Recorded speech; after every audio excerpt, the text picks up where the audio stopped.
Oke baik teman-teman, kali ini kita sedang berada di tempat pembuatan roti euro ya, bos euro.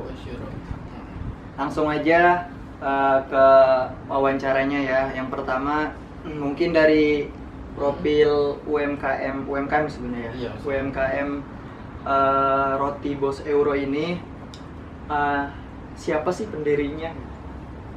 Pendiri Awal. pendiri awal ya karena perintis awal tuh dari saya ya.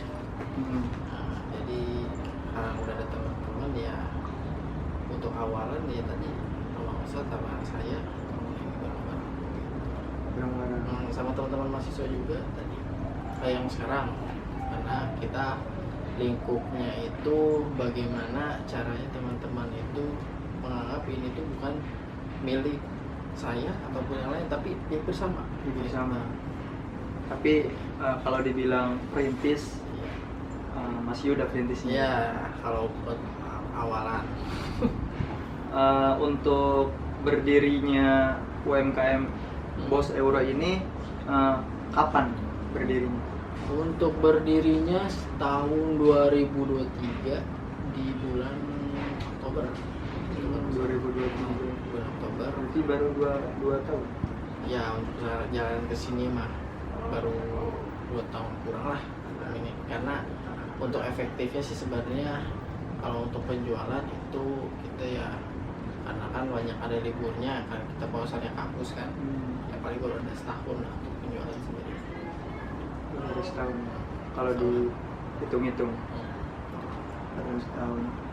Terus apakah sudah ada izin atau tidak di Izin edar ya? izin edar? Kalau izin edar udah ada, kita ngurusin kemarin ke Dinas Kesehatan Kabupaten, itu PRT. Jadi perizinan dari rumah tangga, karena kalau misalkan udah beda gedung itu masuknya ke BPOM, kita udah ada izinnya. Oh berarti kayak label halal udah ada juga. Kalau juga ada bisa dilihat di PRT di pojok kiri. Mana? Ini udah ada nih. Sudah ada ya. Sudah ada logo halalnya teman-teman. Udah. Langsung ke pertanyaan berikutnya, dari pegawai UMKM itu sendiri ya, siapa aja sih yang ikut serta berkontribusi atau berjualan di Bos Euro ini?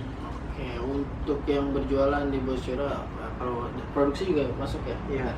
Untuk produksi sendiri itu ada 3 orang, yang diketuai tadi sama Kang Furkon, terus sama Lisa asistennya, dan backersnya ada Umi, itu yang bahasanya apa ya, ketika ada problem baru dia turun gitu. Untuk di marketing sendiri mungkin dia udah ketemu sama orangnya yang diumuin, itu Bang Salman. Itu asisnya juga ada Ara sama asisnya, itu namanya asisten ya, Ara sama Mbay. Dan untuk yang ada saat ini kurang lebih berjumlah sih di data tuh ada sama marketing ya, di total semua ada 20 orang. Berarti jumlah keseluruhan SDM-nya dari anak mahasiswa ya? Iya, rata-rata sih dari mahasiswa, Rata-rata karena dari yang mahasiswa. itu mah paling cuma pengarah doang. Berarti pegawainya ada 20, 20. jumlah keseluruhannya mahasiswa semua. Iya, rata-rata mahasiswa. Apakah UMKM ini dapat membantu mereka gitu yang ikut berkontribusi di sini gitu? Alhamdulillah gitu, karena emang cita-cita kita sebenarnya adanya Bos Euro ini buat bantu teman-teman, terutama bukan hanya secara ekonomi ya, tetapi secara skill. Kita di situ benar-benar kita sama-sama belajar lah, karena untuk di era sekarang teman-teman yang ikut sekarang itu ya, maksudnya berjualan itu kan jarang banget ya buat anak muda zaman sekarang tuh, Gen Z apalagi buat berjualan Gengsi lah. rata-rata lagi gengsi. Terus yang kedua kayak misalkan yang bagian produksi itu juga kan sekaligus mengurangi waktu di mana ada yang kosong itu, jadi terpakai efektif gitu.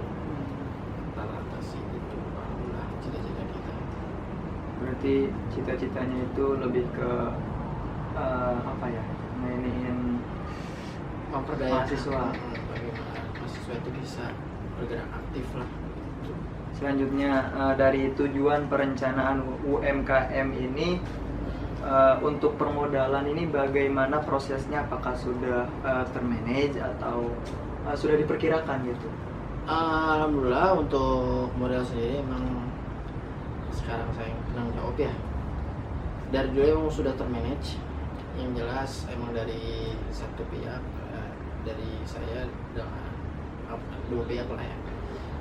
Ada teman-teman lah, karena pemodalan ini jelas dari hasil dari keuntungan itu, keuntungan yang penjualan itu buat apa namanya, subsidi buat terus diputar agar menjadi barang utuh, terutama mesin-mesin gitu kan, bahan-bahan juga itu kan dari tadi intinya dari pemodal mah sudah termanage lah, karena kita juga udah ada ini sendiri apa namanya, bendaranya sendiri lah buat mengatur itu. Kalau bicara dari permodalan dari awal itu berapa itu? Oh, untuk pemodalan dari awal kita mulai dari angka 100.000. 100.000? Iya, itu sebanyak 20 piece. Alhamdulillah kebetulan saya pelaku pertamanya, Ya. saya yang jual, dan itu sampai sekarang lah. Alhamdulillah dari 100.000 itu kita Keuntungan berapa ini? Untungan saat itu berapa ya? Hitungannya dulu kan 7.000. Oh, berarti untuk harian itu kali 7 ya 140.000 lah. 140.000. Ada keuntungan 40.000. Kalau dari permodalan 100.000 itu sampai sekarang dihitung-hitung keuntungan itu berapa itu? Dihitung-hitung. Enggak sampai sekarang aja keuntungannya gitu. Oh, sekarang ya. Keuntungan sekarang. Omset berarti ya. Omset. Omset sekarang sih alhamdulillah, ketika emang pas kemarin sebelum kampus masuk kita udah bukan menghitung rata-rata ya, namanya sudah menghitung pasti, karena kita juga ada buku apa namanya, buku catatan. Itu kita sudah di angka sampai 50 sampai 150 juta 150 juta perputaran kami. teman-teman. Dari modal 100.000 sampai keuntungan 50 sampai 150 juta, 150 itu juta sebulan. Terus dari proses produksinya bagaimana? Apa sebulan sekali, seminggu sekali gitu? Oh, kalau produksi tiap hari Tiap hari? pasti kita. Kalau tiap hari tadi kan SDM-nya katanya mahasiswa, apakah tidak mengganggu efektivitas dari waktu mereka gitu? Nah, untuk saat ini yang standby jelas kan masih ada Umi. Nah, tapi yang mahasiswa sekarang ini kan kuliahnya hanya Sabtu dan Minggu kebetulan. Jadi emang untuk beberapa yang marketing yang punya kekosongan, terutama di apa namanya, di jam-jam kosong, terutama di jam-jam yang bisa diisi, itu biasanya teman-teman marketing juga ikut turun membantu produksi. Jadi emang sistemnya bagaimana teman-teman nih untuk saat ini masih saling asuh lah gitu. Berarti dari tadi Sabtu Minggu itu dari mahasiswa? Iya, dari mahasiswa. Mahasiswa di Unpam apa gitu? Oh, di Kalau Cipondo. di UIN kan emang Senin sampai Jumat.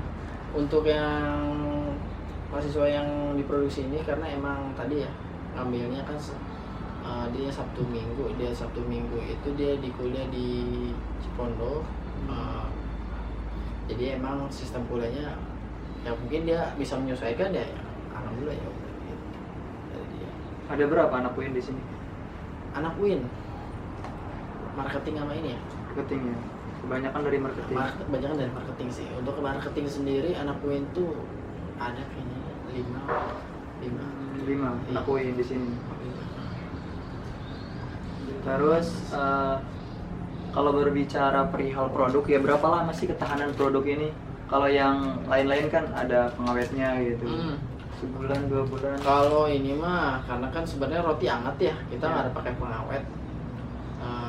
bagusnya emang makannya ketika habis open keluar langsung dihidangkan gitu. Jadi kalau untuk perihal ini kita udah pernah uji itu kuat sampai seminggu. Hanya saja yang dikhawatirkan tadi ya, karena kita kan bermain dengan topping ya. Topping kita kan pakai gula. Nah itu yang dikhawatirkan adalah ketika toppingnya itu jadi kumes gitu, jadi kurang apa ya namanya, kurang crunchy. Tapi kalau dilihat dari lembut dan enak ya, boleh dicoba mungkin. bukan dari kuantitas, Iya, dari kualitas. hanya di kualitas. Dari kualitas. Terus lanjut untuk proses pemasaran atau penjualan, apakah proses marketing sudah ada di jual beli online e-commerce? Oke, e-commerce sendiri kita udah ada, biasanya sih pada lewat IG ya. IG. Biasanya lewat IG. Kenapa atau IG? misalnya- Enggak di ini gitu, kayak Grab apa? Grab kita baru daftar kemarin, yang dimintakan NPWP. Nah itu kita belum bikin NPWP buat masih perusahaan pribadi, itu yang petikannya belum. Nah itu belum terrealisasi karena tadi terkendala NPWP, makanya kita masih lewatnya lewat medsos biasanya. Jadi IG ya. Lewatnya di IG pemasaran. Emang sasarannya juga masyarakat ini ya. Masyarakat biasanya masyarakat yang Tinggi muda. lah. Terus kemana saja tadi berbicara tentang sasaran orang untuk menjual produk ini? Kita sasarannya sih kalangan Kampus. menengah ke atas. Iya, biasanya kita lebih fokus ke kampus, dinas, sama Kedinasan. Dinas juga kita. Sama ya kalau yang udah berjaya sih kantoran. Saya teman-teman ada yang mau pesen bisa gitu. Tapi mungkin emang tadi dibilang kalangan atas ya. Apa recommendednya ini mah kayak mahasiswa yang katakanlah karyawan ya, Nah, kelas karyawan. Betul, yang mungkin ya ada banyak budget lah ya. buat ini. Kalau buat belanja. anak UIN yang nggak kerja mah Ah. serasa mahal lah ini. Benar, apalagi yang nggak kos. Iya. Terus bagaimana cara penjualan atau cara meyakinkan orang untuk membeli produk ini? Apa cara presentasi? Oke, kalau yang udah dilakuin sih emang teman-teman presentasi sih ya, awal semua. Karena yang saya awalin juga semua presentasi. Dan yang jelas yang pertama, ketika teman-teman belum keraguan dan timbul keraguan, kita biasanya ada namanya tester. Kita boleh adukan rasa dengan roti-roti yang terkenal gitu, karena kita bermain dengan kualitas tadi gitu. Jadi kita tadi menggunakan dengan presentasi dan tester sih biasanya. Jadi di balik penjualan ini juga melatih public speaking. Nah, buat public teman-teman speaking ya. buat melobi, buat Mantap juga ya. Iya, gitu. Buat rencana, bukan cuma kayak istilahnya jadi budak ini doang, Nah. tapi dia juga buat kedepannya bisa bisnis sendiri. Betul. Jadi ya ada skill yang terlatih gitu. Jadi ketika ketemu orang banyak apapun itu ya udah terbiasa gitu. Makanya di sini kita nggak ada istilah mungkin siapa bosnya gini, enggak. Kita semua bareng-bareng di sini karena yang jelas fokus kita bagaimana teman-teman itu bisa meningkatkan kompetensi dan diri masing-masing. Gitu. Jadi dibebaskan kalau mau buat bisnis sendiri, tapi di sini juga belajar Nah, gitu. betul. Bukan cuma jualan doang. Nah, di sini kita belajar bisnis namanya Belajar bisnis. sambil praktek. Gitu. Udah mungkin itu aja.